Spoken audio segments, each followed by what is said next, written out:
eu tenho pensado muito esses dias assim sobre essa grande mudança que está acontecendo no mundo e que tem a ver com a comunicação.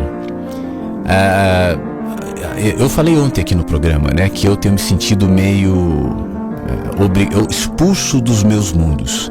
Ontem, por exemplo, eu estava me lembrando do meu filho pequeno. Aí eu estava pensando, não, meu filho, ele é um adolescente agora, quase do meu tamanho, não será mais pequeno. Claro que eu amo da mesma maneira, mas eu fui expulso do mundo onde eu era um pai de um menininho pequeno, que já não existe mais naquele formato. Eu também não existo naquele formato que eu tinha há 10 anos, né? A gente sempre está em movimento, o mundo como nós conhecemos, não só o nosso mundo pessoal, como esse que eu descrevi, mas o mundo onde habitamos. A gente falou aqui no programa ontem, algumas pessoas saudosamente falavam assim, a gente antes trocava cartas. Eu contei de uma carta que eu recebi numa rádio, a carta que vinha com o selo, com a letra da pessoa, com o empenho da pessoa de ir ao correio. Aí alguém disse, e os presentes também representavam isso. Hoje a gente dá vale, nem presente mais, compra na internet, não vai à loja e tal. Isso é crítica de quem viveu um outro mundo. E esse outro mundo, esse novo agora, não necessariamente é pior, é só diferente. Mas a gente vai sendo expulso dos nossos mundos e agora nós estamos entrando num mundo em que ninguém sabe o que vai virar. Esse fenômeno que a gente está acompanhando no mundo, não é só no Brasil, que se projeta também politicamente falando, mas a política é só um reflexo, ele não é um evento político, ele é um evento muito maior do que a redução política, é um evento sobretudo de comunicação. Na minha opinião é o seguinte, nós estamos perdendo os intermediários. Antes toda a informação, toda a crença, toda a teoria era construída por uma instituição ou por algo que se colocava entre os que recebiam a informação e eventualmente a fonte da informação, seja inclusive uma informação acadêmica, a academia como instituição, a religião como instituição, a política como instituição representativa de uma sociedade. À medida em que as pessoas se conectam sem intermediários, né? Apesar de ter essa ideia de que não há intermediários, é um pouco relativa. Nós ainda temos as plataformas e as plataformas, e o Facebook está deixando isso muito claro, estão encontrando, ou pelo menos buscando recursos de fazer essa gestão, de fazer essa intermediação.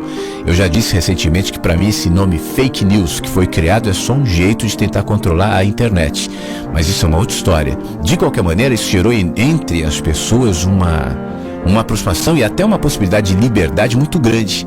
Você hoje, antigamente você tinha que ficar na rua. Eu me lembro uma época em São Paulo que a gente ia pegar táxi e aí você chamava o táxi, o cara falava assim, para onde você vai? Para tal lugar. Não, ia embora.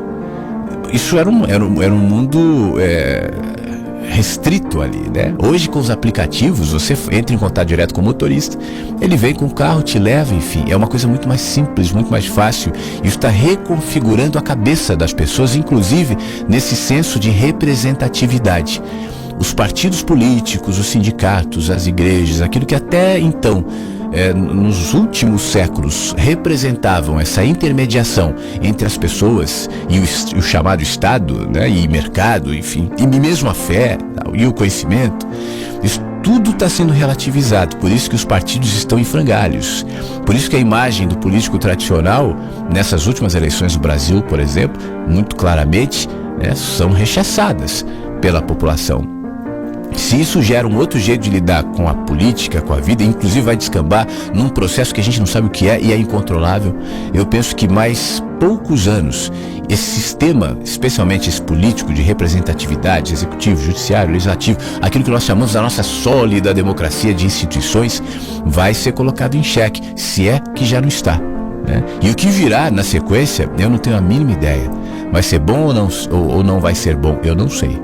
Sinceramente eu não sei, eu vejo possibilidades positivas e muitas possibilidades negativas também, mas talvez eu seja apenas um pequeno ser que vê sob a perspectiva de um tempo que já foi e a partir dessas referências julga um outro tempo desconhecido como algo perigoso. Isso também é uma fonte de medo, né? As pessoas estão vivendo um mundo de muitas transformações, das mais simples e benéficas, como por exemplo os aplicativos que eu há pouco falei. Você que é uma pessoa de rádio, né, Graziela, também percebe isso no próprio rádio, nesse veículo que é nosso. Eu mesmo, eu sou um cara experiente de rádio, eu sou um cara que fiz muitas rádios, mas eu te confesso que eu estou numa fase assim de me reciclar, de refazer o meu olhar e de aprender com as pessoas mais novas que estão chegando agora, não especialmente no rádio, mas na comunicação de maneira geral, entendendo que aquilo que eu acumulei de conhecimento do rádio, claro que é valioso, mas é insuficiente para um tempo novo, porque o rádio também deixou de ser o que era. Então isso vale para as profissões de maneira geral. Daqui pouco tempo, a grande maioria das profissões vai deixar de existir ou vai se modificar. Os meus amigos que trabalham como piloto, por exemplo, muitos já sabem que piloto de avião é uma profissão em extinção, daqui a pouco vai acabar, porque os aviões já têm tecnologia para voarem sozinhos. O próprio piloto de um avião comercial, por exemplo, faz muito menos do que fazia um outro piloto de avião comercial há 20 anos. Hoje, até por norma da empresa, o piloto, ao entrar na cabine do avião, ele configura o voo, ele faz ali no computador o plano que vai ser. Ao decola o avião, recolhe o trem de pouso e aperta o piloto automático. E agora é com um computador. O cara vai pousar, mas assim, segundo o padrão da empresa, de algumas empresas, desacoplar o piloto automático já na iminência praticamente de tocar a pista. A função daquele cara ali do pé e mão, que a gente chama, na aviação comercial, por exemplo, está absolutamente em extinção. Esse é um processo que lá adiante vai excluir esse profissional.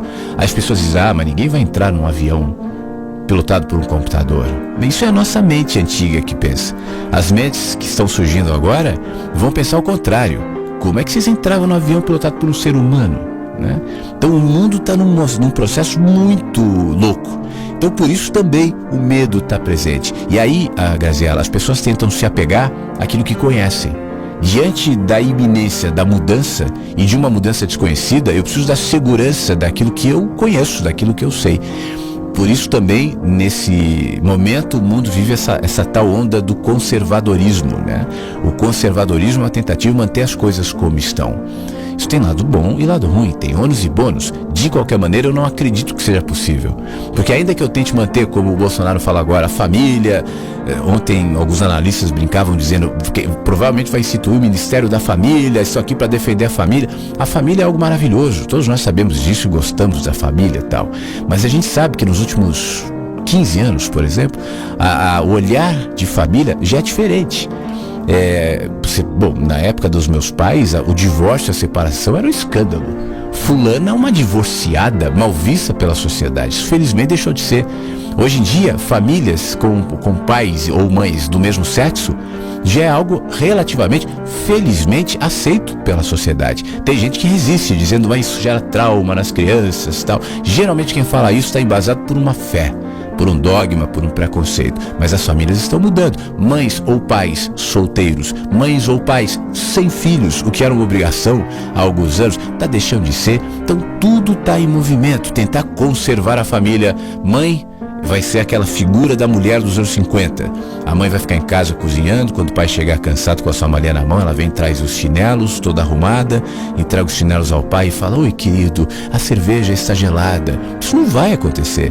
Que bom, né? A gente evoluiu nesse sentido. O homem é muito mais presente, ou pelo menos tende a ser muito mais presente, e a família vai fazer recurso da tecnologia. A profissional que trabalhava na casa, aquela senhora que às vezes acompanhou gerações cuidando dos filhos, claro que isso ainda existe, mas aos poucos a tecnologia vai suprindo e faz a comida e lava a louça, e tem até aqueles aspiradores que vão sozinhos andando em tudo, batendo a cabeça nos móveis, e aí vai limpando.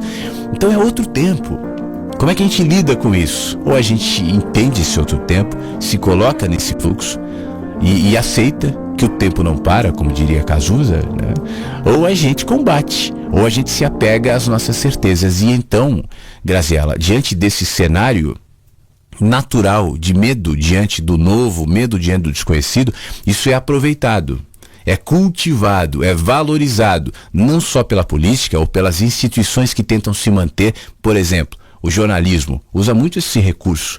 Sem o jornalista, a informação vai se perder. O jornalista é um ser fundamental que fará a curadoria das informações que na internet são jogadas de maneira selvagem. Então precisa ter alguém que entende. Isso tudo está deixando de ter apelo. As pessoas estão, beleza, jornalista, mas fica aí com as suas teorias que eu não vou procurar você. Mas as pessoas procuram sites. Se você quiser identificar o que é ou não uma fake news, procure um site com uma grande marca, o G1, a Folha, porque então você saberá o que é a verdade. Isso tem sido de fato efetivo? As pessoas fazem isso? Então, ainda que eu tenha... E há, obviamente, componentes de verdade nisso. De qualquer maneira, não importa se tem componentes de verdade ou não tem. O fato é que as pessoas não estão comprando essas ideias. Na última campanha, para a gente manter as coisas como são, vamos valorizar os políticos tradicionais, só eles que podem... As pessoas falaram, beleza, E não aconteceu, não só no Brasil, em vários estados. Esse é o mundo novo que nós estamos vivendo. Admirável mundo novo? Perigoso mundo novo? Eu não sei. Eu sei que diante dessas mudanças cabe me cuidar. E ao me cuidar, o medo não é o melhor recurso e o melhor ingrediente.